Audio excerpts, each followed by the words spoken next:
Yo, what is up, friends, foes, and members of the Omni Council? My name is Daimien Kamiya, and it is time for some more Genshin.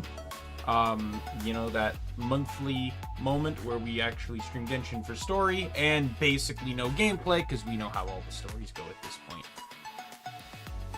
There is basically no gameplay in the stories, it is but an interactive cutscene.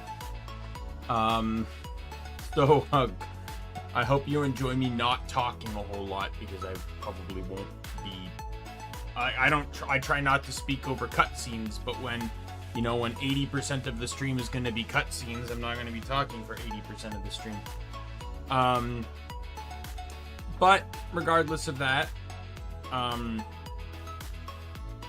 it's just the only real thing that bothers me in a game that's so action heavy.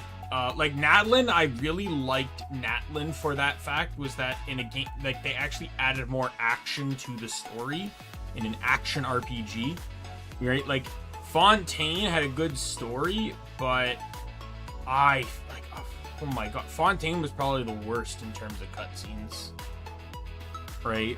Which I guess just goes to show you how, like, boring the judicial system can be.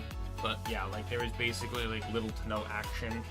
They added in a mini game for you to get more tickets. They added in a mini game for you to get the tickets in the fortress, and then you only had to do it once and never again. It's like, just kind of seems like kind of pointless. Yeah, Fontaine was a lot of, like, internal debates was really what it was, an investigation. So it's just moving, clicking, or pressing E, doing some internal thought bubbles, half of which were not voiced, even though, like, I don't see why Aether can't have his own internal thoughts voiced. Anyway, so yeah, I've done nothing with this story, so we're just gonna go straight in. I'm excited. So let's switch over.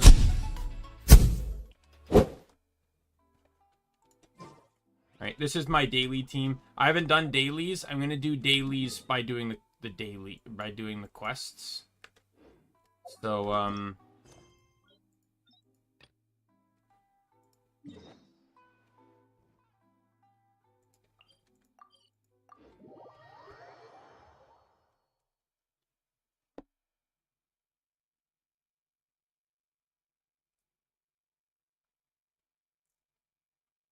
I wonder if Yuri's gonna, or like Dansleaf is voiced, like Yuri Lowenthal does him, right? So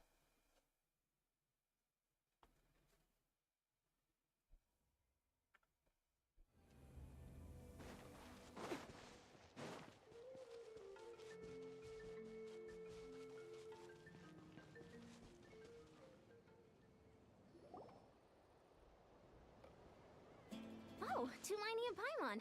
Fancy that. I didn't Ian expect San's to run back. into you two here. Oh hey, Kochi-san! What are you doing here all by yourself? Just so you know, Paimon didn't come here to train. Paimon's not looking to sign up for any diet plan or bodybuilding class right now.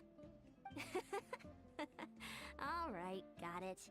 But seriously, what do you take me for? Some Right. coach from I hell? know I someone came might across ask me, this like, thing what's into my something opinion on you didn't wanna Paimon's new do. VA? It's basically the That same. being said, I'm just gonna say that right now. exercise would My probably issues do with some Paimon good. weren't You about take it, over my weren't position about for her once? voice. That It was would count. about the writing. In a lot of cases in the story, Paimon's just insufferable. She's rude. She's annoying.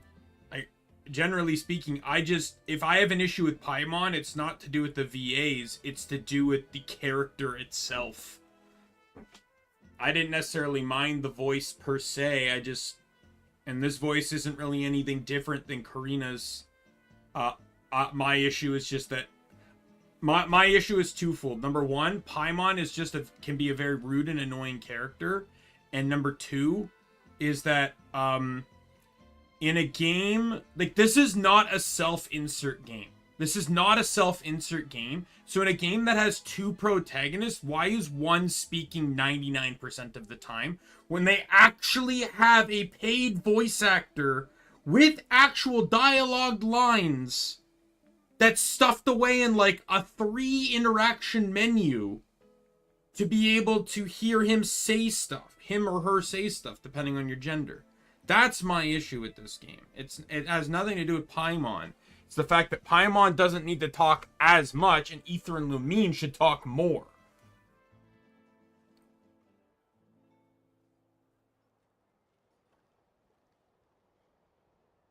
Like, it's crazy, the idea that to get Paimon and Aether to speak more, I have to read fanfiction where they actually have Paimon and they actually have Lumine and Aether speak like actual human beings and not be silent half the time. Like, this is not a self-insert game. No matter what anyone wants to say, this is Aether. This is the traveler's story, whether you're Aether or Lumine, right? If they're not going to have you voiced, then they shouldn't have the sibling voiced. Same concept. At least in my opinion. But yeah, I do not disagree with Karina's departure from the game, however you want to phrase it. Because to me, disrespectful behavior does not deserve to be rewarded. It doesn't matter how you want to look at it. There was a lot of disrespectful behavior going on. And not just from her. Obviously, Kaylee was doing it too. There's several others that were doing it as well. And in my personal opinion, disrespectful behavior, especially towards the company that you're voicing for, and the fans do not deserve, and I think some of these VAs may have very well damaged their careers. Right? Like, you gotta understand, we're in an age of social media. If I can work an office job, but post an image of like all hypothetical, because I don't have an office job and I don't drink. But if I can if I can work an office job, but post on Facebook about, you know, me getting completely wasted, and then like, while drunk out of my mind, there's a picture of me just disrespecting company property, like smashing the company laptop. Yeah, I'm gonna get fired for that. They have every right to, because I'm disrespecting the company, right? And if these videos or stuff go viral, well, you know, like, or if I'm saying like how much I hate working, yeah, they have every right to fire me. Companies deserve the right to have good PR, even if the, you know, at least they should deserve the right. I'm just saying, like, a company deserves the right to fire an employee for being a bad employee and misrepresenting the company, but not all companies do that, and some companies don't necessarily lead by example. You know, when you're looking at companies like Blizzard, for example, Blizzard Activision, or Activision Blizzard, whatever it's called, right, where the CEO is the worst person in the company, right? So, you know, like, but personally speaking, I understand the idea, like, as someone that works in customer service, how you, like, you know, that's where my career is. It's like, how you represent yourself has a huge impact on a lot of things. And, like, I can't just, you know, like, even just talking to a coworker about something can piss off a customer, right? And it's sad but true. It's something I have to be wary of. Right? So it's a lot of cases where it's just like, and it's like sometimes like it's something as simple as voicing your opinion. I remember I got in trouble once a few years ago. I believe there was like a teacher's strike, and I had my opinions on it, and me and a coworker were discussing, and I wasn't being rude, I wasn't being aggressive or anything, I was just voicing my opinion. We were on the sales floor, and someone overheard, got mad, and reported me to my manager. Nothing happened, because I'm allowed to voice my opinion. Right? The customer didn't approach me or anything.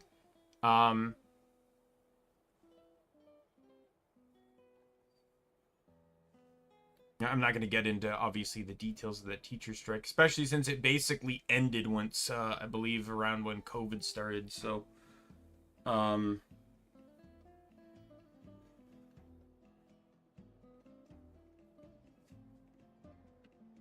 but yeah, it was but yeah, it was you know, like it's like I don't know where I'm going with this more than what I've already said, but yes, you have no right to be. A company has every right to protect their front face, even if they're corrupt behind the scenes, right? Disrespect the company, disrespect the customers. They have every right to replace you, terminate you, whatever the industry uses as a label. But that's just my opinion on it. That's my opinion on Paimon's voice, by the way. Getting back to that, it's basically the exact same. In all honesty, if I could say, maybe they could have made it a little less high-pitched, because sometimes, depending on if I have a little bit of a headache, it can be a bit annoying. But my opinion, generally speaking, with Paimon, my issues with Paimon has nothing to do with the voice. It has to do with Paimon talks way too much and the Traveler talks way too little. And Paimon's writing tends to make her come off as very rude, annoying, and disrespectful. That's my issue with Paimon. My issue with Paimon is as a character and not as the voice. Yeah, all jokes aside, you're right. I'm looking for some help. The Collective of Plenty is holding a bodybuilding competition soon, and so many people have been busy squeezing in their last-minute work. I don't understand why I have text choices in a main story cutscene like this. Just have fucking Ether voice it. But don't you have a last-minute workout to do too? Just have Ether voice it. For one thing, Half the time the selection doesn't mean anything because both lines are the dialogue he says. Cramming in a workout at the last minute does next to nothing for you. But more pertinently, well, You're giving me interaction in a story in which I have no interaction in. to compete in any of the most popular weight classes. Especially in voiced dialogue, because rarely do they actually voice multiple options. Makes sense. I will say Paimon's voice now sounds a little bit more gentler, Oh no. Don't but look at Paimon like that. We are not the same weight class, and no way is Paimon competing against you. Traveler, let's just help with the patrol, alright? Otherwise, Yan-san's gonna make Paimon enter a bodybuilding competition! Perfect. I managed to get you on board with just one look. like, no matter what option I pick here, Eon-san's gonna respond with the same dialogue. So why does it matter? You're giving me the illusion of choice. Thank you both. It should be pretty routine. Just keep your eyes peeled and make sure nothing strange is going on in Even in the workout. teapot, I've Feel noticed free that to check the a other lot of section. newer Let's see if I get the characters settlement don't we were both really done. have alternate dialogue based on choice. We're experts at strolling and patrolling, don't you worry.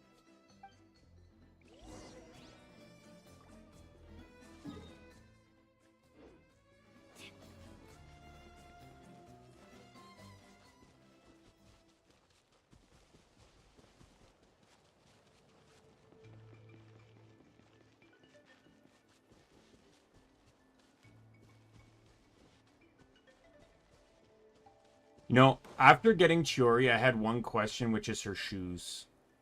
Like, I get the idea, like, how? Like, those have to be some fucking sturdy bases for those shoes to, like, function the way they do, because they don't give. And like, considering generally the nature of how people walk is their weight is on their heel, this, like, I cannot imagine the functionality of how these heels work.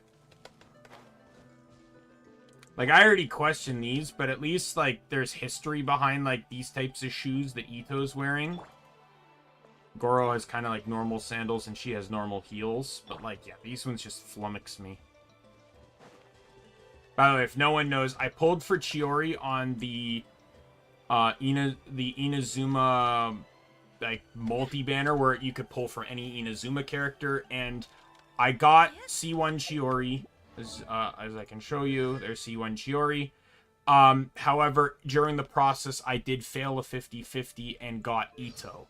The way those banners work is that, unlike the normal banners, if you fail the 50-50, you don't necessarily get the default 7 characters. You can get any other character within the Chronicle Wish or whatever it's called. So, the same thing happened when I pulled for C6 Tartaglia, was I actually got Baiju.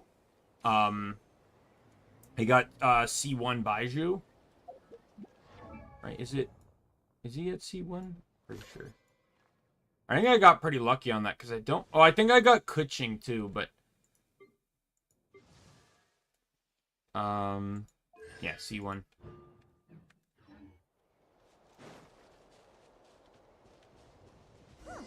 What's this?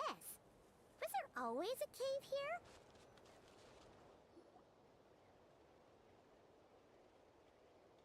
Hey, there's a hilichurl here. Is it sleeping? Doesn't look very hostile. Why is it hiding away here? Ah! You woke it up! Huh? It ran away. Oh, yes, our reputation in Natland is more fearsome than we thought.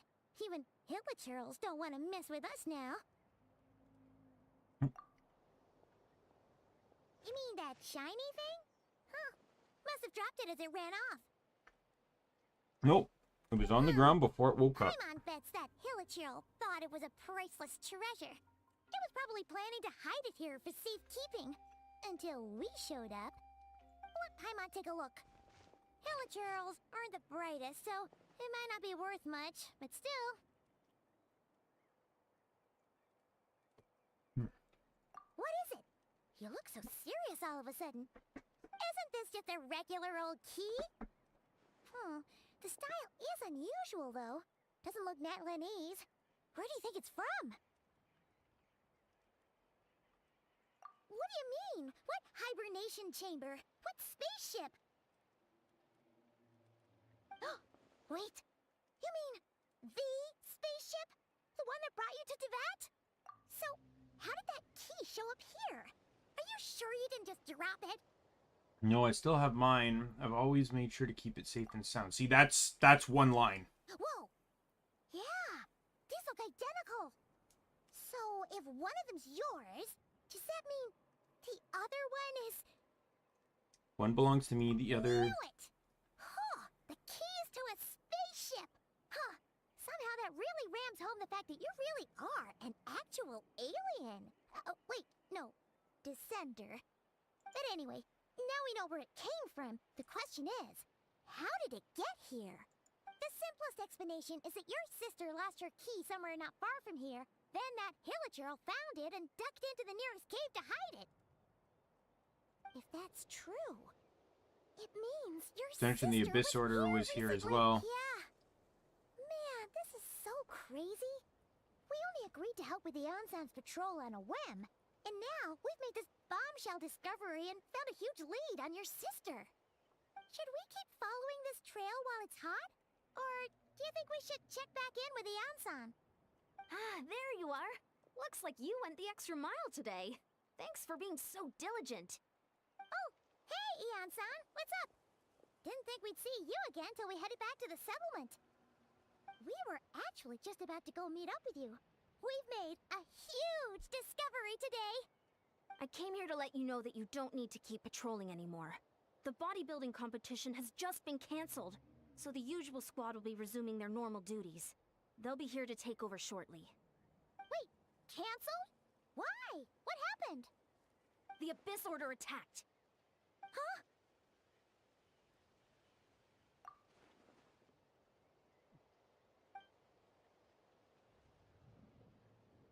I've heard of the Abyss Order, but this is the first time I've known them to take organized action on such a large scale. It's like they're... The Abyss and the Abyss preparing Order are to two go to different war things. against our entire nation. One little sect versus the entire nation of war? How are they expecting to pull that off? Based on everything we've seen from them so far, they usually prefer to act in the shadows. So, what's different about it this time? What could they be after? No clue. All we know is that they've attacked our tribe. But that doesn't tell us much. Our defenses are holding strong so far, so I'm gonna head to the Stadium of the Sacred Flame and see what Mawika knows. If there's any information out there, she's the one people report to. Oh, want to come with me? I'm sure everyone will feel better knowing that they hit great. Then let's head over together.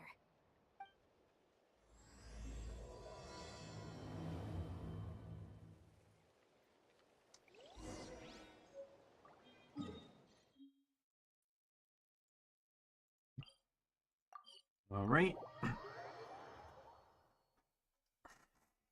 I've also noticed that a lot of story missions now, like, if they do require combat, basically force certain characters on you. Like, look at the one last month. It didn't really matter who your team comp was.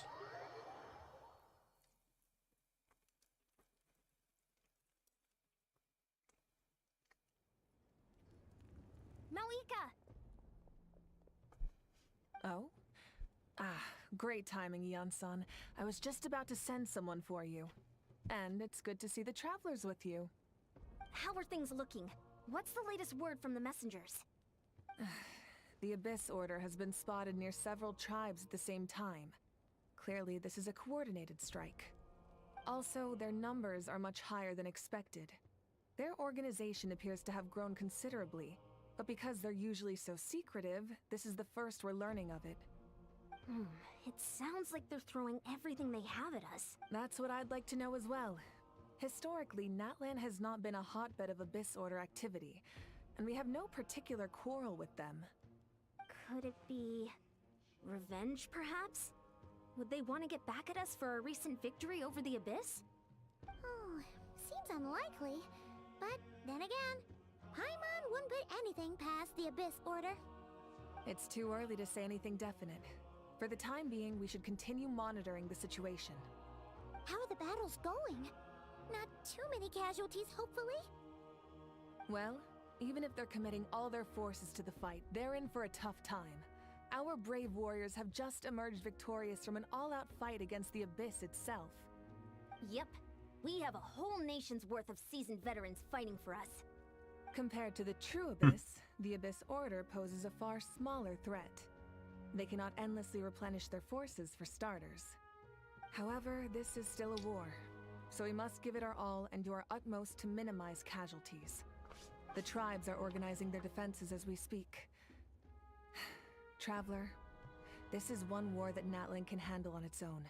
If you wish to stay out of it, you'll be safe here at the stadium with me. Oh? In what way?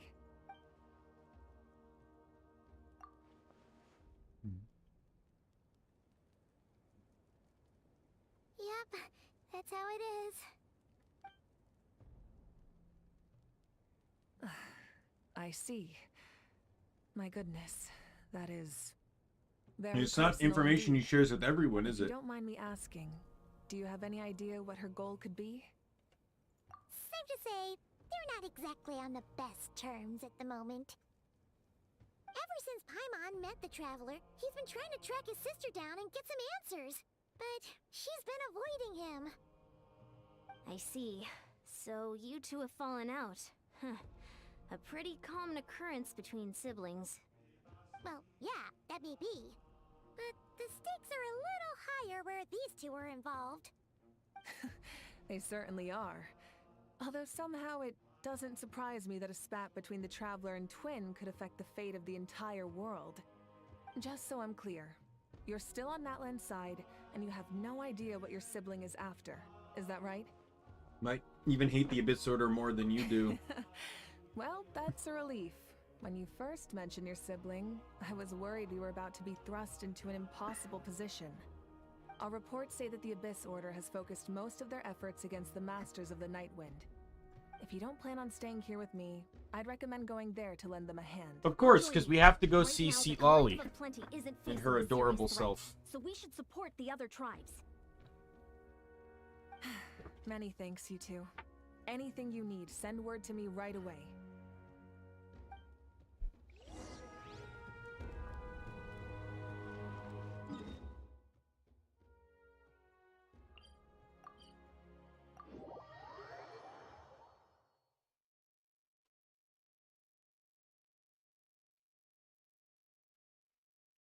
I don't know if Skirk is tied to this story though, because you can just do her character story.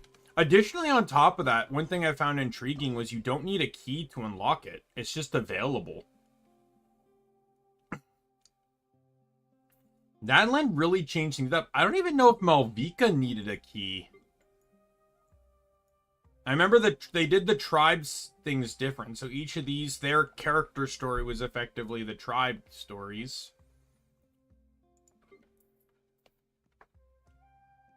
Malvika had a character story, but I don't remember if you needed a key to unlock it. But for some reason, Skirks, you don't need a key.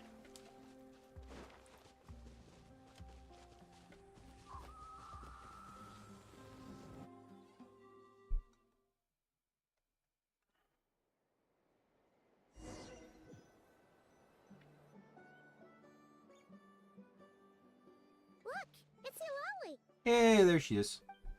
Huh. I wasn't expecting to see you here. Are you here to reinforce us? How are things looking?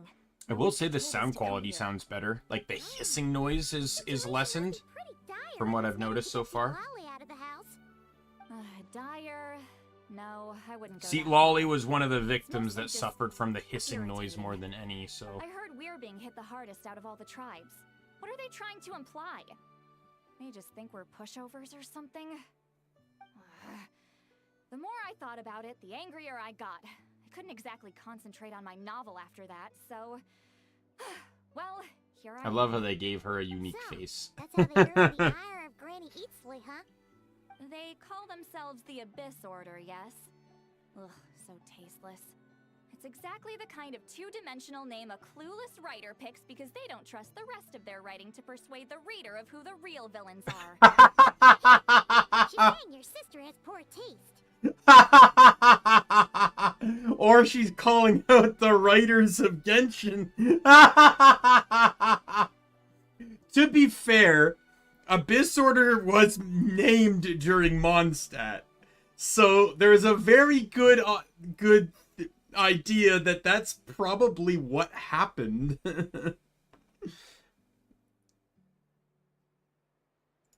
what? Are you saying his sister is a member of the Abyss Order? I only said that because I was mad.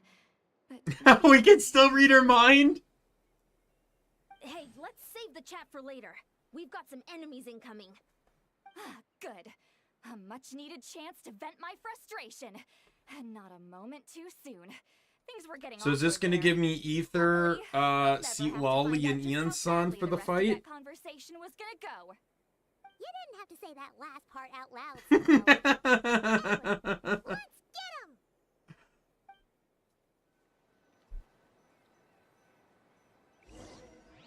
Yeah. Oh, I just have Seat Lolly on top of... A little amuse boost. Advance! It's showtime!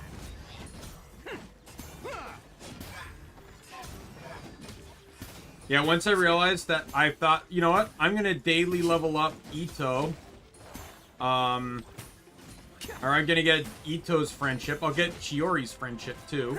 And I'm like, well, geez, if I'm gonna have two Geos in the team, I might as well do Goro. I need his friendship, and this is the best case scenario to get Goro, so... Phew. I'm already That's done better. with, That's more I'm... like it. Wait, actually, I don't remember if I'm done or not. Impressive work, All I know Granny is Eatsley. Escavier, if I'm not You were on done, the case already. I keep a I had healer in the team reconsidered anyways, because all my whether your healers are tribe maxed. really needed reinforcements. If anyone should be reconsidering, it's the Abyss Order. They picked the wrong target this time.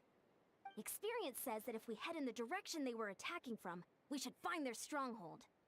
Why don't we press our advantage and destroy their base? They won't know what hit them. Hey, was there a battle here just now? Need any help?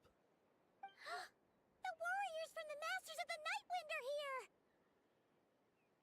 The battle against the Abyss is still fresh on our minds, so everyone's used to working together. Well, morale's high and everyone's here. Let's go take down that stronghold!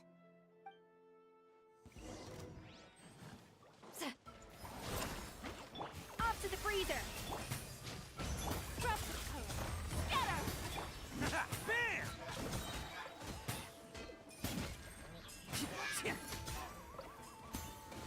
It also works that all of these scale on defense too, so.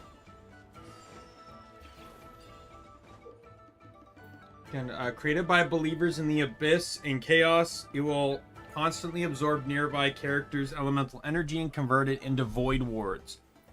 Destroy these wards as quickly as possible to retrieve the converted elemental energy. What is that thing? It's like it's draining the strength right from my body. Find a way to destroy it! Delicate as silk. The Abyss Order's resistance is faltering. Now's our chance! Oh, coming through! Attaboy! I will say my characters are not built. Like, Ito, I wasn't intending to get, so he's not really built. Chiori has decent gear, but... A little amuse-bouche! You two! Time to end them! Press the advantage! Warriors! Attack! After them!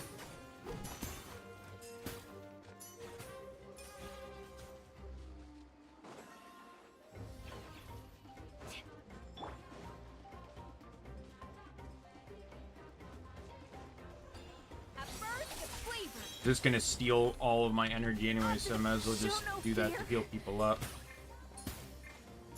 Show no mercy! Lend me a hand. I am the cutting edge of fashion. You must be the boss here. Time to show you what happens when you mess with the masters of the Night Wind. Resist the Abyss will pay the price!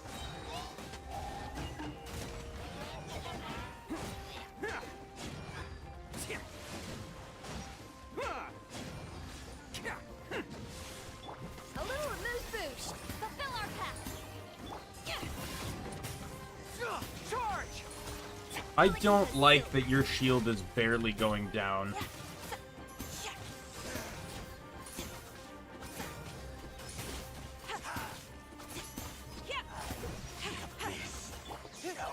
Pull in! Attaboy! Everyone on me! Let's go, Tomato!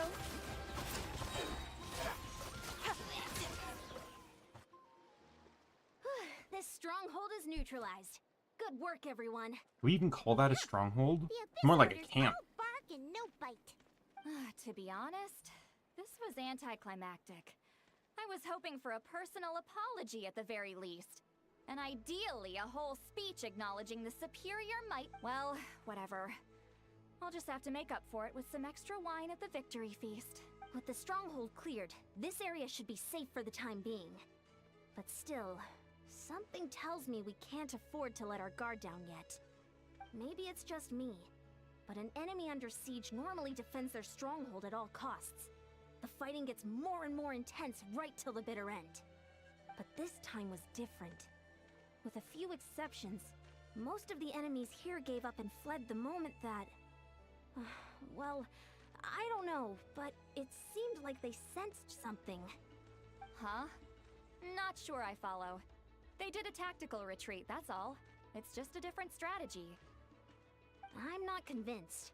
Don't forget, they're radicals who chose to wage war on an entire nation. They don't do things in half measures. It seems out of character to cut their losses and run like that. So you're saying there's more to this than meets the eye? I'm saying we don't know enough to be sure of anything at this stage. So let's stay alert and keep our defenses at the ready.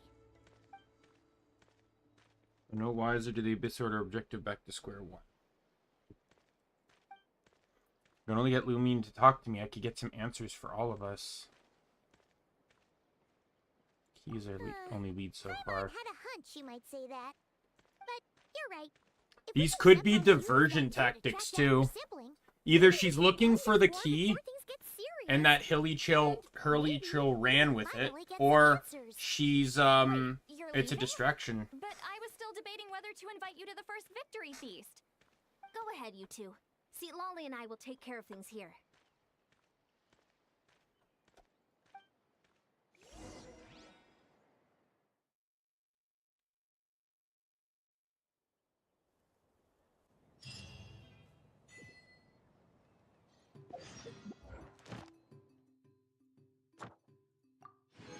All right, let me go turn in my dailies, and then I can change my team to my travel team. So that way I can move around more.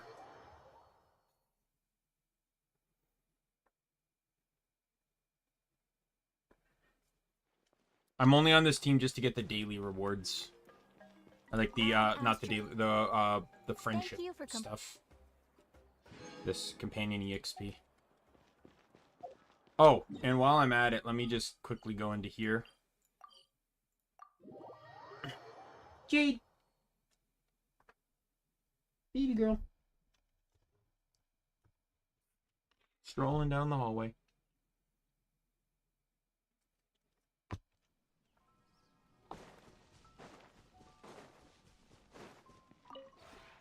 This realm. Oh, I got some Auroron dialogue. If you ever have.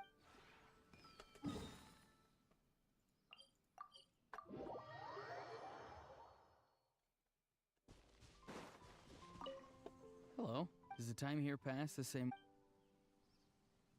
If that's what you want, I'd be happy to. You're better off choosing the topic, though. I usually only talk about a few things. Exactly. Pretty amazing. It's like you know me already. Oh, of course not. You're like a wild animal that seeks out human contact in a gentle way. No one's gonna turn that one down. Oh, sorry for comparing you to an animal. That came out wrong. What I meant to say is, you're friendly and approachable. You make it easy for people to let their guard down. Of course, I can tell your soul is more mature than your appearance suggests. There's a wealth of wisdom and experience behind your youthful appearance. If you were a fruit, you'd be a tender one, a pick of the crop. It's kind of hard to explain. All I'm trying to say is, I think you're great. The kind of person that everyone likes. First time I've heard it put like that, I'll take that You as a should. compliment. You're in a good place. Some people grow older without the growing wiser part. I hope I don't turn out like that. When you think about it, at least I can grow my own vegetables and hunt, so I'll never go hungry, right? Let me grab this stuff. Okay, Notlin.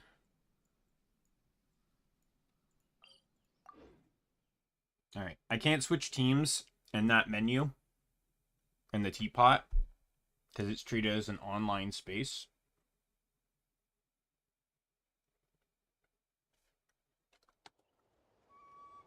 But I can change teams now. This is my mobility team.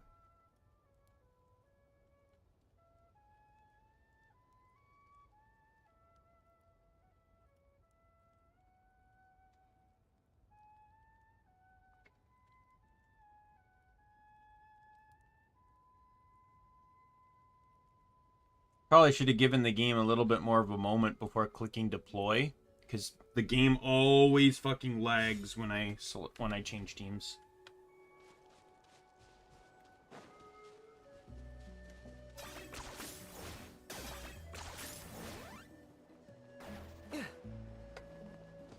Why me? Running late again.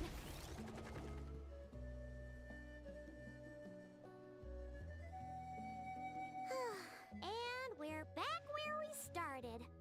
That Hilichurl probably found the key nearby, right? Let's look around for clues. There's no time to waste. Ian-san and Lally are waiting for us.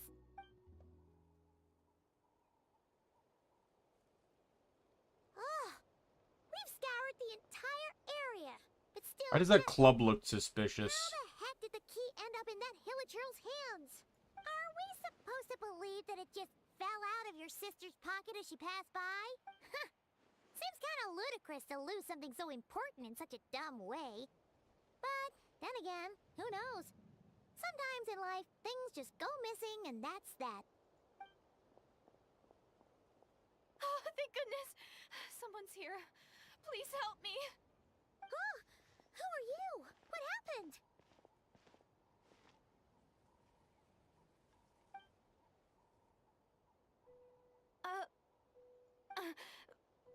No, now isn't the time. Please, you've got to help me. I'm being chased by monsters and I can't keep running. Can you do something? Yeah, where are they?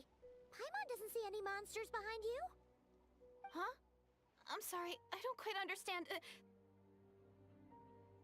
almost here. This really isn't the time to be joking. We're not. We're completely serious. We don't see any monsters. But how? Ugh, there's no time. They're coming. We gotta run. What's wrong with that girl? She must be seeing things. You also recognized Ether. Oh no! It looks like something really hit her. Maybe she was right. Quick, let's see if she's okay. What's wrong? Are you hurt? What was that? The monsters! They're right there! You need to get out of here. It's too dangerous.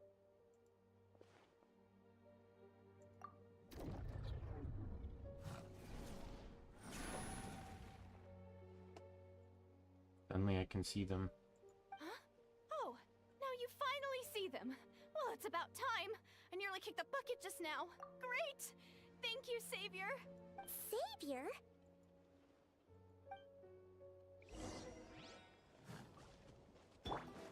Burn it down!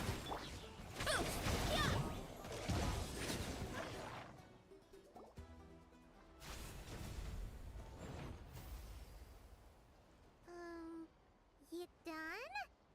Paimon still can't see anything, so she can't tell. It just looked like you were slicing at thin air. I don't know what's going on either, but I can see them once I held her hand. Oh, really?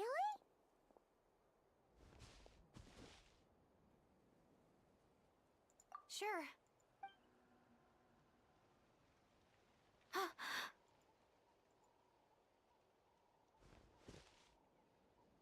What's wrong? It's nothing. It's okay. I can see they're all gone now. No need for you to check. I didn't think much of it when the monsters were breathing down our necks, but now that I've calmed down, holding hands with you like this, I'm just a... Huh? Have you never shaken hands with someone before? You sure get flustered easily. Well, anyway, I haven't had the chance to introduce myself yet. I'm Deirdith. Thanks for, saving me just now. No worries. Paimon's Paimon, and this is the Traveler. With him around, you'll be safe from... So, what was the deal with those monsters just now, anyway? Your guess is as good as mine. I could see them the whole time, so when you said you couldn't, I thought you were making fun of me. Whoa! That must have been scary. The idea that we'd stand by and laugh while some poor girl was being hunted down by monsters. Also would have made more monster. That would have made us more monsters. I'd never do something so horrendous. Don't worry, we aren't like that. When we say we can't see something, it's because we really can't see it. But more importantly, did the monsters hurt you? How bad is it? It's nothing serious. But I did sprain my ankle back there. I won't be doing There's any a more cave running nearby. for a Why while. don't you rest there for now? We'll take you.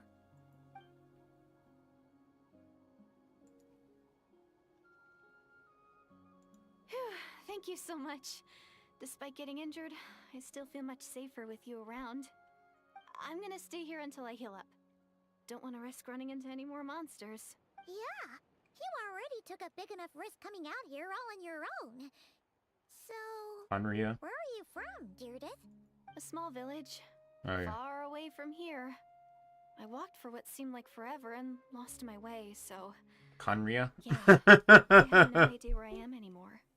Maybe all these trials and The tribulations... Dainsleif are part of the events journey. always involve No one Conria. said finding the savior is gonna be easy. Huh. That's the second time you called the Traveler a savior. Oh, sorry. It just slipped out. I was caught off guard. The resemblance is so uncanny. Anyway, let me start from the beginning. There was once a sage who passed through my village. People got the sense that she was truly omniscient. The sage said that doomsday was coming. But as that day approached, a savior would reveal themselves to us. The day of disaster is almost upon us, so my grandmother begged me to leave the village and find the savior before it's too late. I've heard people talk about the savior since I was a kid. Growing up, it really made an impression on me. The description is practically etched into my mind. So when I saw your golden hair for the first time, it was like this image that's existed in my mind's eye all these years suddenly came to life. Everything matched. Oh, so that's why you were lost for words when you first saw him. Well, the Traveler's definitely got what it takes to be a savior. And he's already got a ton of titles, so he won't mind one extra. Actually, I don't think it's him. What? But didn't you say that everything matched? Everything except the gender. The savior was described as a young woman. Oh, for goodness sake. There are I think I know who it requirements is. to There's be a someone savior? who, Really? someone out there who matches all the requirements. Of course. Who?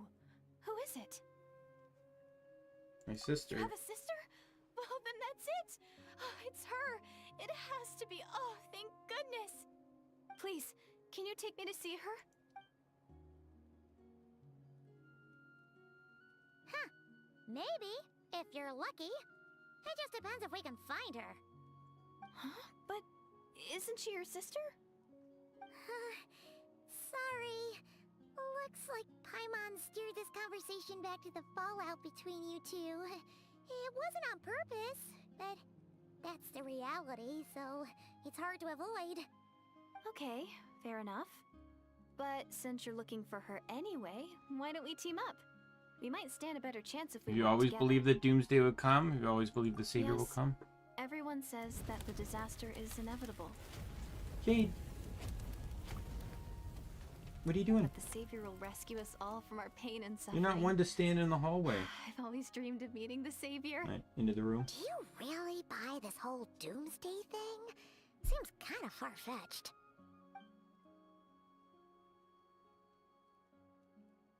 Oh, with conviction, I don't think she's lying. Maybe it's another lie spread by the Abyss Order? See? She broke eye contact. Sure sign of a guilty conscience. Time to... What's wrong, Deirdis? Something's clearly bothering you. You want to tell us what's going through your mind? Oh, I just, how should I put it? The Traveler looks just like the savior of my dreams. And it's not every day that the savior of your dreams swoops in and saves the day in your moment of crisis. So I'm just a little overwhelmed, that's all. 3 seconds of unbroken eye contact is the limit. I don't think my mind and body can handle any more than that. What do you mean, limit? What happens after 3 seconds? Let's respond to that. I'm sorry. Please forget that I said anything. Let's just leave it there for now. Like I said, I'm going to hide here until I feel well enough to move again. If you manage to find the savior in the meantime, please come and let me know. Thank you. Are you sure you'll be okay here on your own? Do you have enough to eat? I'll be fine. I might not be much of a fighter, but I know how to stay hidden. And if I get hungry, I'm sure I'll find something around here. Don't worry about that. Alright then. Well, take care. Being on your own isn't easy. What a mysterious girl. We should definitely keep an eye on her. And hey, at least she seems to like you. And it sounds like she's gonna Yeah, help look for your just- sister when she's here. Just another girl on the Only list, all the right? progress we're gonna make for now. Let's head back to the Masters of the Night Wind and see if they need our help. Why did we come here again, outside of coincidentally meeting this girl? Don't worry. I guess we were investigating, we just found nothing, but still.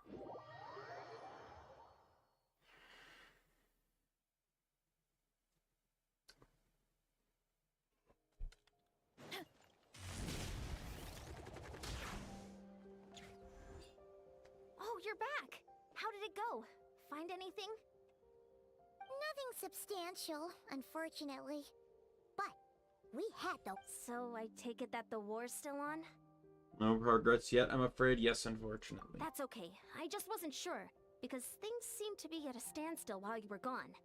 The Abyss Order hasn't attacked us, and since we don't know what they're planning, we haven't made a move either. In a word, it's a stalemate. The guards have been keeping watch around the clock, but for everyone else, you wouldn't even know we're at war. Huh.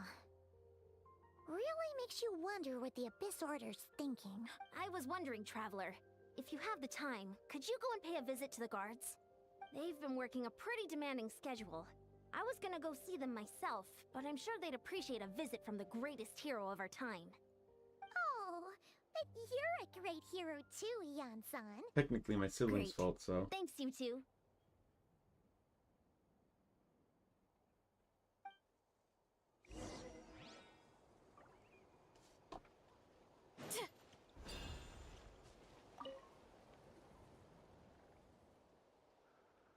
Wow, Daimien, our hero.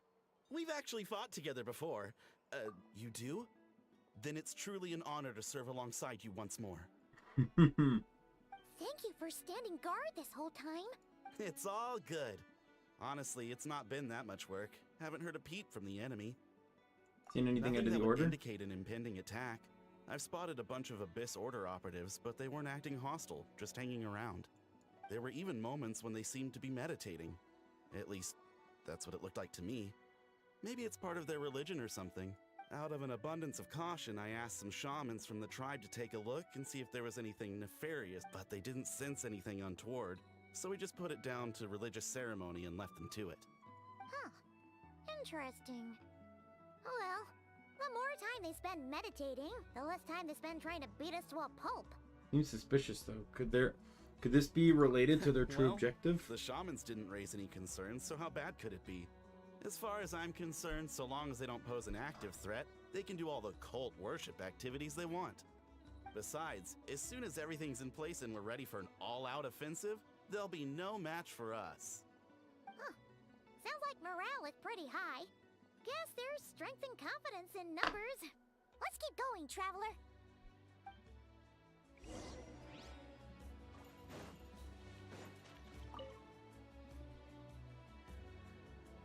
Huh? Is that Daimien?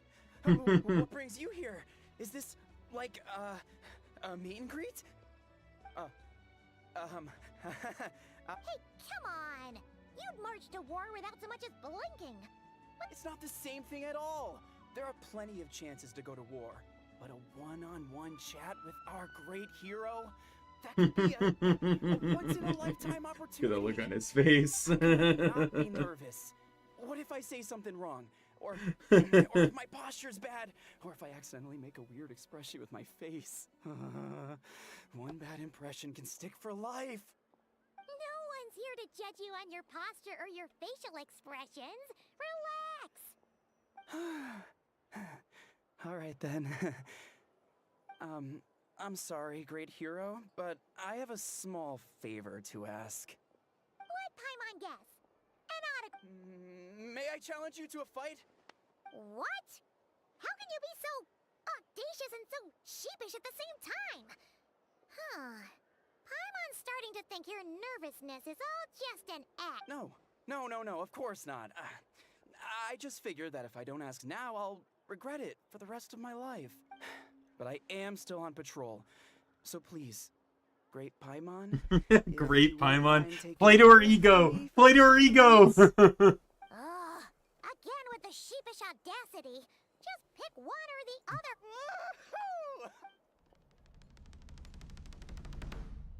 Am I actually going to be fighting, or is this all going to be a cutscene?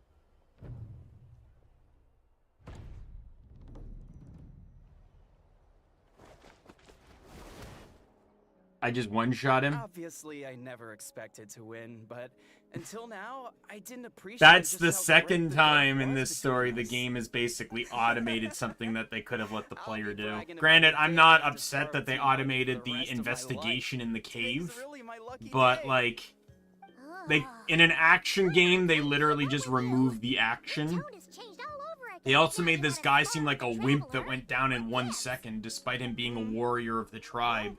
Some people Could have like at the least given him the conversation, but opportunity to be we worth warriors something. bond by sparring. And now that I've had a bout with the hero, we're no longer strangers. Nothing to be nervous about anymore. Okay. Notice anything Not out of at the all. ordinary? We haven't spotted any new enemy movements. As Paimon expected, nothing here either. Let's do another lap and get back. You're back. So, did the guards find anything? Nothing much, no. Someone mentioned that the Abyss Order has been doing some kind of Paimon wants to lodge a complaint about one of the guards, though. Ignore Paimon. Traveler? Back already? Hangover? And no one thought to wake me up, huh? In fairness, you look pretty hungover. Can't imagine anyone wanting to wake you up in that state. I'll have you know I'm perfectly sober when I'm hungover. Okay. I'll admit that sounds strange at face value, but regardless, what I meant to say is, I heard something about the Abyss Order engaging in meditation. Yeah, that's right. Does that mean I sensed something strange in my dream. It was vague, but it seemed as if some noise had found its way into Natlan's ley lines. Oh, what does that mean? Hard to say. I don't think it had any tangible effect on the Night Kingdom or on our ley lines, but it's like a signal that exists on a different dimension of reality. It might not interfere with ours or pose any detectable risk, but I just get the sense that something strange is going on. Oh. So even someone as familiar with the ley lines as you can't tell what's going on. No wonder the shamans that Satura called to the front lines couldn't sense it. Ian-san, I think we should go talk to the chiefs. There's no point dragging this out. We need to take the initiative and drive the Abyss Order out of Natlan for good. If that's the Council of Granny Eatsley, I'm sure the chiefs will agree. But it will still take us some time to gather the required force.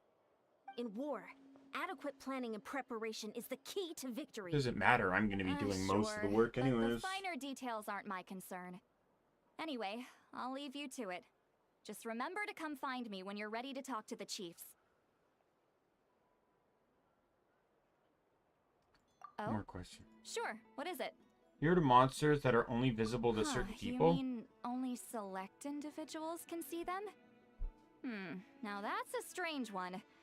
I guess they could be manifestations of a disturbed psyche? Or extreme negativity embodied in physical form? It could also be a simple case of dead monsters whose souls got stuck here somehow. Well, I say simple. Things quickly get confusing when you start looking into monster souls.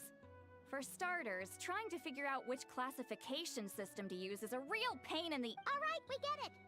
Granny Eatsley's learning and wisdom knows no bounds. Hey, I was just thinking out loud.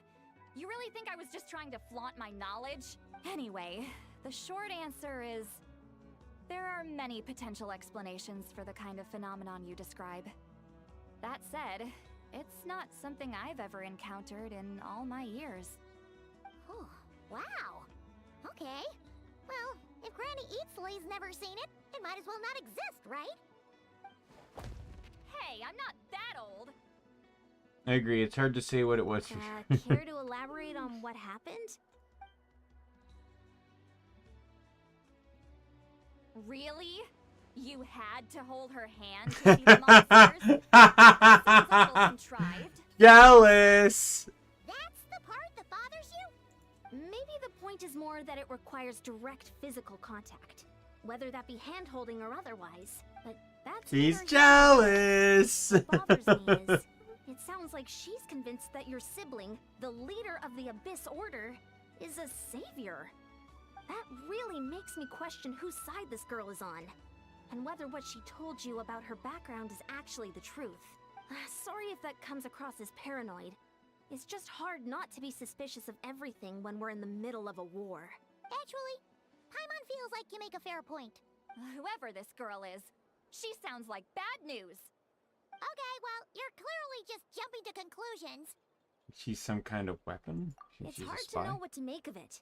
A young lady all by herself, lost in the middle of nowhere, sees monsters that no one else can, calls the leader of the Abyss Order her savior. At the very least, we should remain vigilant. Keep a close watch on her. Sounds sensible. On that note, we probably shouldn't have left her by herself in that cave. Traveler, we still need some time to muster our forces. Maybe you could check As on well, her. she if seems you're to not trust busy. me after all. Just be Happy to, careful. although I doubt she means us settled any then. harm. Let's go check on her. We head back to the cave for the third time.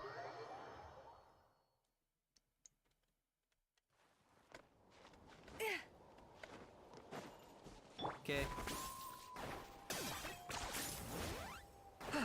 Oh yeah, I also heard that, like, he is fully replaced now. Oh no.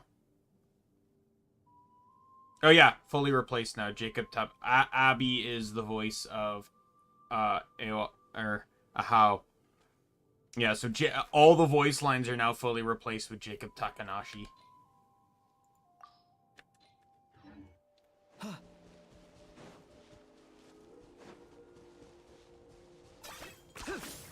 And the same thing's gonna happen with Paimon and Kuching, is eventually they will just replace all the dialogue lines. Here we are. Deirdre will still be here, right? Oh, it's so quiet though. Uh-oh. What if Yansan was right?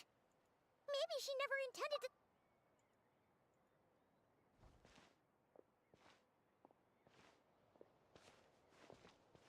Traveler, watch out!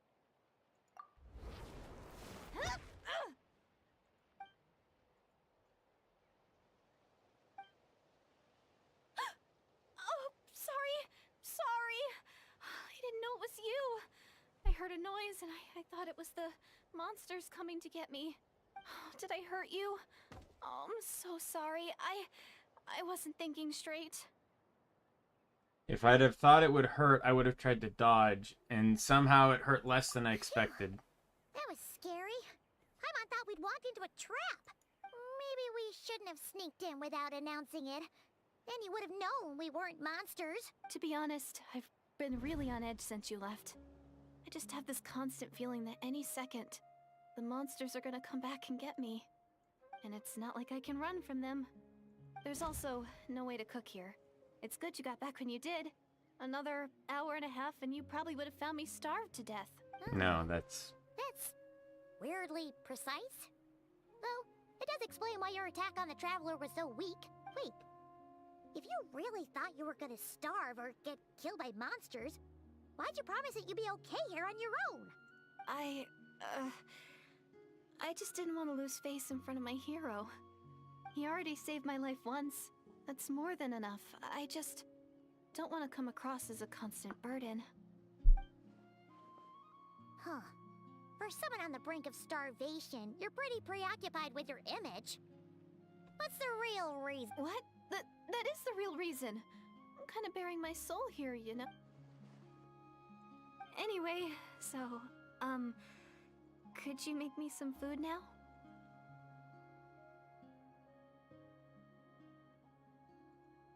It takes only an hour and a half. Paimon's getting hungry now, too.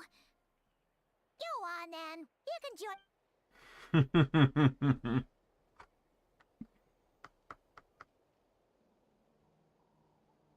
Whew. I am so full. Thanks for saving me. Two again. favors you now. You Starvation owe me feels now. like a distant memory now.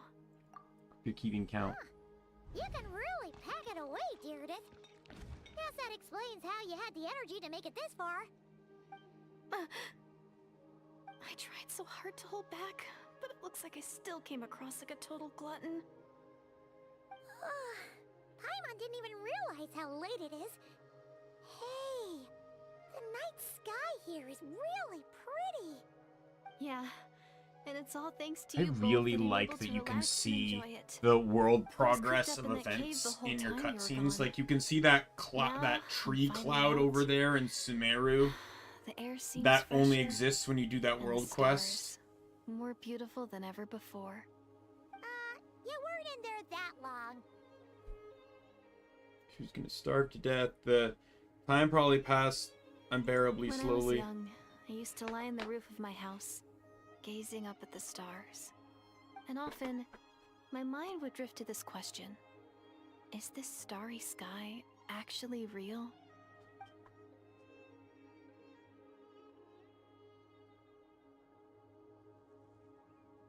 But my grandma would tell me, the answer to that question doesn't really matter. Think of all the people in our village who spend their entire lives here, she'd say.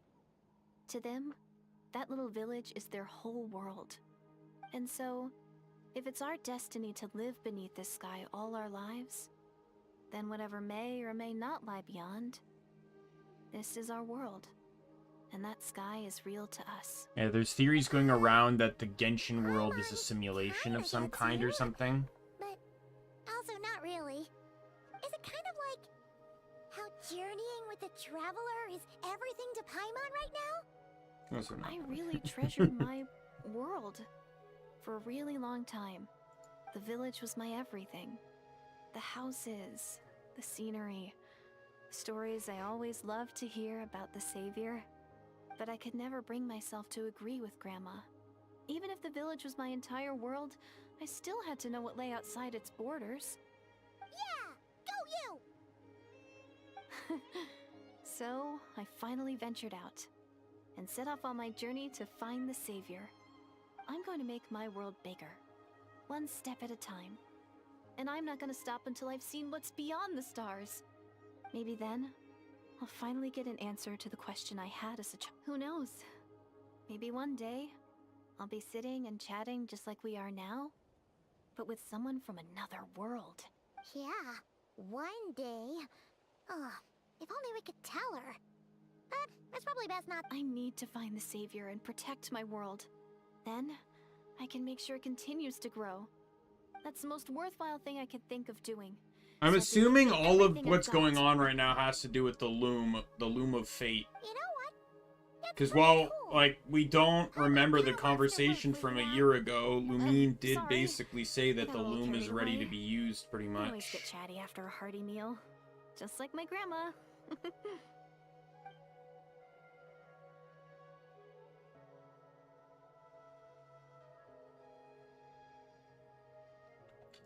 The more we chat, the more convinced she's not a bad person. It doesn't sound like she's been brainwashed by the Abyss Order. Maybe we can afford to Hold trust on. her. Shh. It's them. The monsters are back. Where? Oh,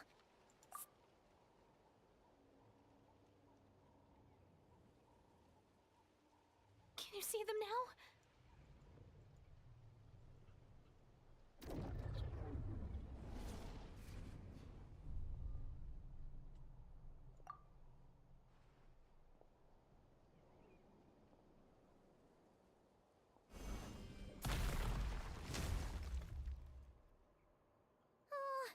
Paimon still can't see anything.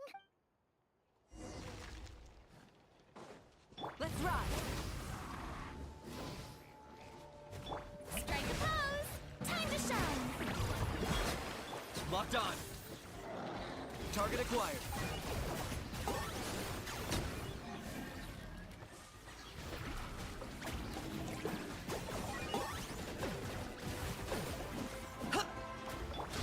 Okay, now, kablam! Boom! Huh? Wow, that was fast. Did you get all of them?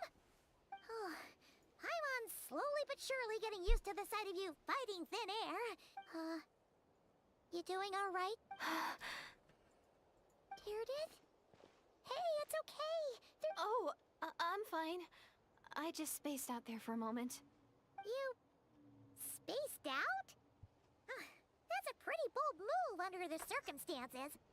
I was just. I always get like, just personally, it's nothing to do with the story rating. I always get like really annoyed by these Dainsleif quests Seems like the least I can do. because they're insanely cryptic until like the exact end. Anyway, there are no more monsters in the area, and it's getting late. Why don't you stay here tonight? These quests are always like that, just insanely cryptic until the very end. And then they just drop a nuke on you.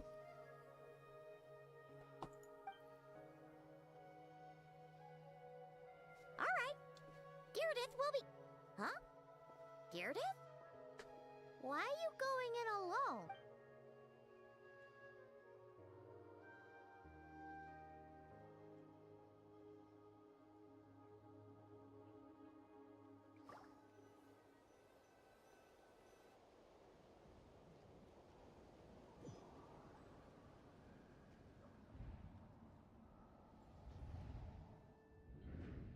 This is the Night Kingdom?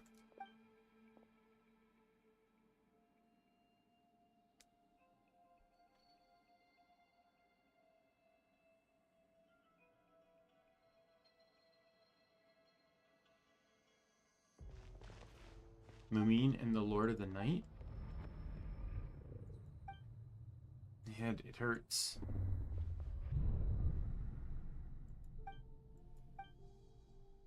Headache, it's gone. I think I hear a voice in the darkness. Doomsday. A fitting name indeed. A blood-red sky. Wild beasts that slaughter all in sight. Endless pain. A terrible curse that cannot be reversed. And the birth of a savior.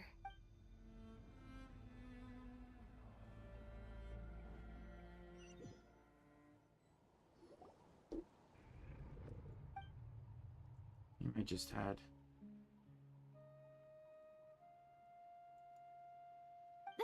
You're awake. I'm sorry. I didn't mean to, She holding my You hand? just look quite distressed, like you were having a nightmare. I thought if I took your hand into mine, you might find it soothing. At least, that's what my family always did when I had nightmares. But it didn't seem to work on you. And Oh, is that right? You better not be trying to pull a fast one on the Traveler. What? Don't be so... I have more self-control than that. Self-control? What does that have to do with it? What did I see in my dream just now? I think I saw Lumine in the Night Kingdom. Very start of the dream, but I can't remember what happened next. Memory is gone, I can't force myself to remember it. Ugh. No way is Paimon getting back to sleep after this. You go ahead. But for the rest of the night, Paimon... Oh, do I really seem that shady to you?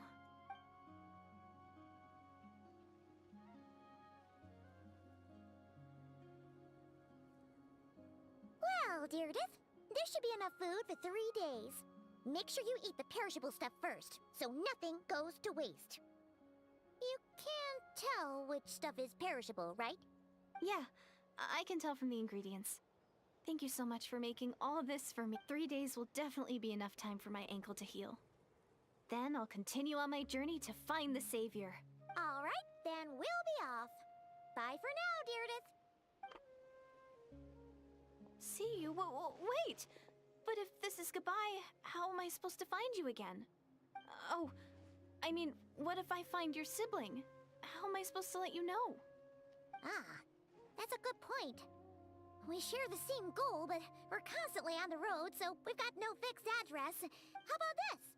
When the time comes, you can just write a letter to Mawika. She'll be able to find us for sure. Mawika? Who's Mawika? Hold on, I think I see something over there. It's the Abyss Order! They're here! But it doesn't look like they're marching to war. More like they're... running away? Where? What are you talking about? A bunch of Abyss Order thugs!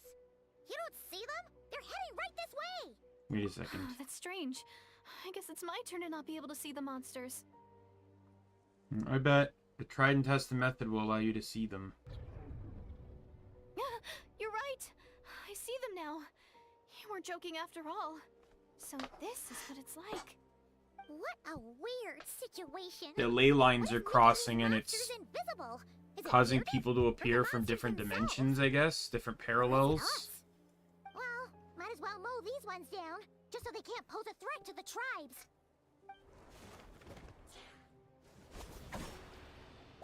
Hey, look, there's another fight I didn't get to do. Done. Their morale seems super low. Guess they really were on the run, huh? So there's no more of them, right? I still can't wrap my mind around this. Why couldn't I see them until you took my hand? Believe me, I'm as baffled as you are. Plot thickens. Turns out there are also monsters which I can see, but Meredith can't. So, any ideas on why those monsters might have been running away? Maybe something went down on the front line.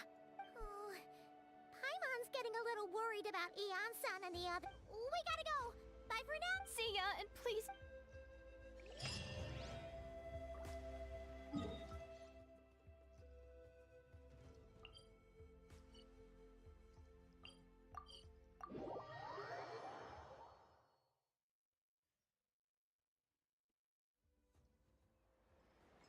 Hey, Eon-san. We ran into quite a big group from the Abyss Order just now. It was 2. Has something happened at the front? The front line has collapsed. Huh? But how? No, relax. Their front line has collapsed, not ours. Oh, feels like you could have phrased that more clearly at the start. Did we unleash the Pyro Archon's might on them? We're still mustering troops, nowhere near ready to go on the offensive.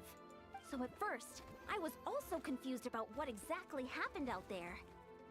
But just now, I got the full story from a guard who was on the scene. He watched the enemy lines crumble in real time. What did he see? One person. Just a single individual.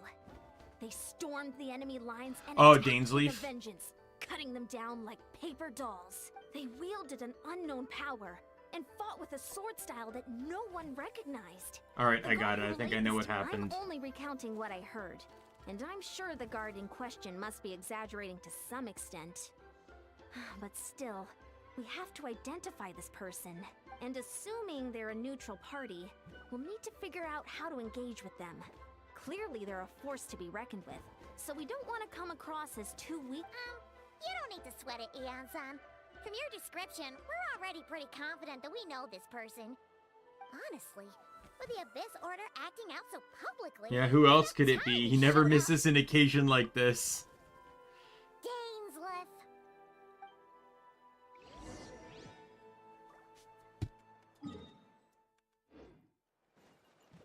Running late again.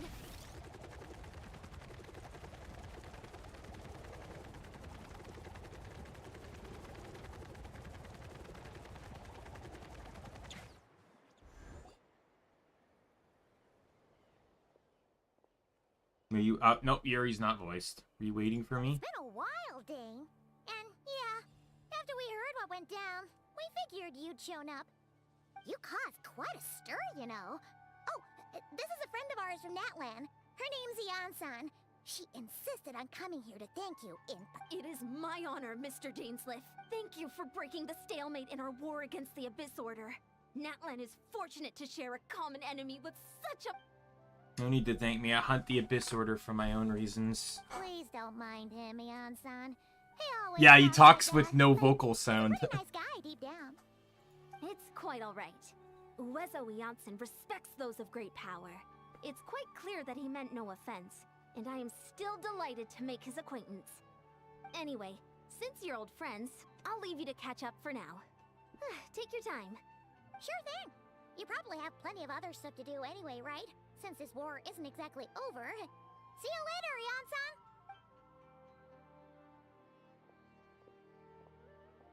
Hey, Dane! Would it have killed you to be a little... Jansen, yes, I remember that name. But I will not invest more emotion than is necessary when dealing with the citizens of the Seven. It is a matter of principle for me. Since you help break the stalemate, we'll let you off the hook. Fine, since let you off. Ugh, so stubborn. But whatever. So anyway, Dane, do you have any new info about the Abyss Order for us? Any idea what they're trying to achieve with this war, for example? Never before have I seen the Abyss Order take action on such a large scale. Taken at face value, it seems highly illogical in a war with Natlanese. The odds are stacked firmly against them. They surely cannot be unaware of this. Unaware of this. Their true goal must be a deeper one. We thought so too. But it sounds like you're no closer to learning what that goal is than we are. I've been on the case for some time, even capturing and interrogating several Abyss Order members. Yet still, I'm none the wiser. Can only assume they have gone to great lengths to keep their real operations a secret. The bad feeling about this, the Abyss Order is wasting a lot of its forces attacking Natland. So whatever they stand to gain must hold enormous value to them. What do you think we should do? Since we lack actionable intelligence for now, we might as well continue to focus on the fighting. Leaving them to their secret plots. If they're so willing to sacrifice manpower for it, I intend to make that sacrifice greater and more painful than they could ever have anticipated. If we use the opportunity correctly, I believe we can eliminate the vast majority of Abyss Order forces. They'll never be able to mount such a large campaign again. That outcome is well worth our time. The sooner we can do that, the better. That's right. The ideal scenario would be to destroy them before they can reach their goals. Paimon gets it. Nothing in the world can satisfy you like making mincemeat out of the Abyss Order, right? Right. Wow. Okay. A rare, candid response from Dane. Sounds like Dainsy's one-man attack on the enemy front line has put him in a good mood. What you? Any news from Well, to share from your end? actually, we found his sister's hibernation chamber key near the Collective of Plenty. She must have lost it. So she's here in person. Unsurprising given the scale of this operation. And there's more! After finding the key, we also ran into this weird girl. She kept seeing monsters that we couldn't see, and then, this other time, we saw a load of monsters, but she couldn't. She also said she was on a journey to find the Savior. Her description of this Savior matched the Traveler pretty closely, so we figured it's probably his sister. Hold on, that girl called her the Savior? Yeah, that's right. Last time I heard the term was before the Cataclysm, and not just that, it referred to your sister then too. But who would still believe in a myth of the Savior when the Cataclysm has already taken place? It makes no sense. Even before the Cataclysm? Wasn't his sister called the Princess, though? Where did this Savior thing come from? Well, when she was first granted the title of Princess, the Vinster King and the entire court of Conria set about loudly proclaiming the might that she would bring to the nation. They made it sound as if with her there, all pain and suffering would be washed away, and the future of Conria would be brighter than anyone could imagine. The Savior was the celebratory title given to the princess by those who believed this rhetoric. Of course, you know how the story ended. In hindsight, the cruel irony is glaring. All the title really stood for was the Vinster's King's lust for power. Sounds like the people of Conria really believed in her. Is that why Lumine is so determined to revive the homeland? Because she thinks she failed as Conria's savior? That certainly doesn't explain things. There must be other reasons. As for the girl you mentioned, allow me to offer some speculation. I suspect she's a descendant from pure-blood Conrians affected with the curse of immortality. They must have resettled somewhere remote, cut off from the rest of the world. That would explain how her people retain their ancient beliefs, including the myth of the golden-haired savior. Paimon gets it now. So, a bit like Kaya. Except she grew up somewhere more isolated. Still, that doesn't explain the invisible monster situation. If she can't provide us with more valuable intelligence, I suggest we shift our attention back to the Abyss Order. Also, why don't you stay with us at the Masters of the Night Wind for tonight? You must be tired after all that I'll consider it, but we must discuss our next steps first thing tomorrow morning. We can't give the Abyss Order any time to regroup. Wait until 8 to 10.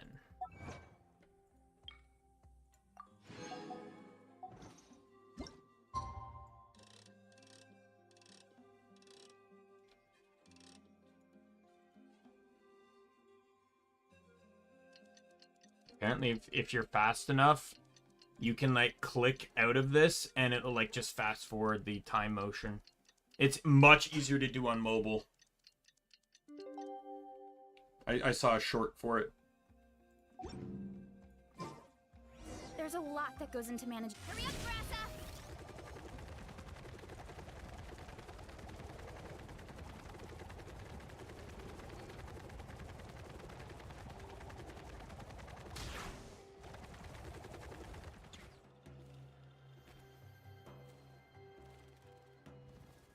And we can't give them that much time. Dane and Ian-san discussing strategy together? Huh.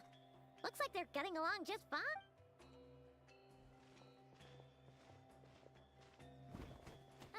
Morning! What are you guys talking about? Ah, you're here. I have some good news to share with you. We just got word from the Scions of the Canopy. Their intelligence has reported that they've discovered the Abyss Order's headquarters in Natland. After their front lines dissolved, the bulk of their forces fell back to that area. It's also where their central command is located. The location? The Cinder City. Cinder City, huh? That tracks. Seems like their kind of place. Hey, this is great! This could be our chance to crush the Abyss Order once and for all! And with any luck, maybe we'll find your sister there too. Yep, our army is almost ready, and we've sent a message to Malika to let her know the plan. We can't really launch an operation this big without the okay from the Archon. I beg to differ, this is wasting time. You have the intel you need, so act on it. Every second you delay only increases the Abyss Order's odds of I've survival. already explained my reasoning, Mr. Dainsleif. I understand your concern, but an immediate strike is not on the cards for us. Well, then I will go alone. Thank you for the intel, You're Ian-san. gonna go on your own? Come on, It's all right. I support your decision, Mr. Dainsleif. Huh? Shouldn't you be talking sense into him? I admire his courage, and I believe he is strong enough to take on the Abyss Order on his own. And even if things don't go to plan, he just needs to bide his time until we arrive with reinforcements. Mr. Dainsleif, I wish you the very best of luck. Thank you. Looks like he's waiting for you to say something, Trevor. Allow me to join you, Dainsleif. For a second there, Paimon actually thought he was gonna brave it alone. And then he called his own bluff.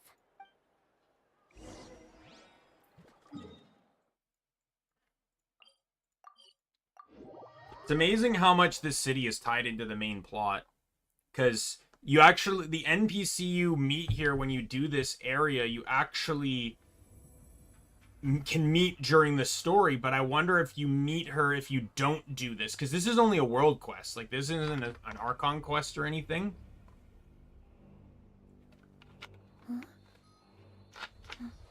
It was fun though. I wanna be fully honest. The Cinder City, or this area quest and this area quest, the one that took place in the volcano there, those were actually kind of like really. I don't really remember much of the story, mind you, but I really enjoyed exploring the areas. The areas were really fun.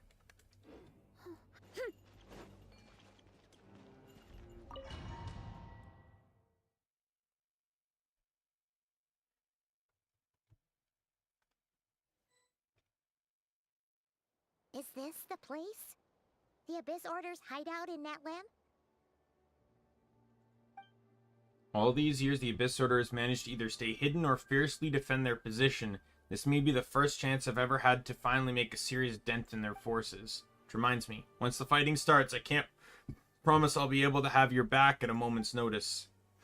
But if you run into any Abyss-powered mechanisms, feel free to leave them to me. I'll take care of them when I can. It's been so long since we fought with Dane side by side. Paimon's confident we can clear this place out long before Ian-san arrives. And if you get to meet your sister again, even better. Let's... In this battle, Dainsleif will show you the might of the Twilight Sword. Summon him to clear out the obstacles that bar your path. The swordsmanship Dainsleif has mastered as the Kanryu Court Guard captain allows him to easily espy the weaknesses in opposing elemental wards. His long war against the Abyss has made him highly